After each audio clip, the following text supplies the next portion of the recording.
Hello mga mamits! Siguro nagsasawa na kayo kaka-hello ko, no? Hi naman kaya!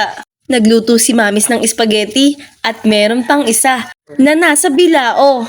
Ang dami naming spaghetti. Gusto nyo din ba? Pahingi! Tingnan natin kung paano ito niluto ni Mamis. Corn beef na lang ang halo ko sa spaghetti. Lalagay na rin natin yung sausage.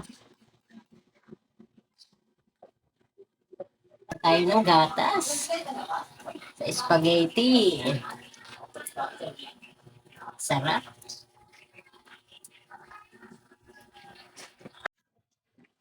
Linagay ko na yung pasta sa sauce. Haluin na natin.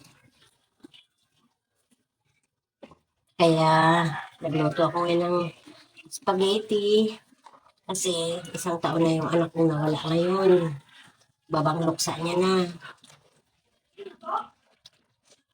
Para meron man lang kaming pagharap-harapan habang nagdadasal.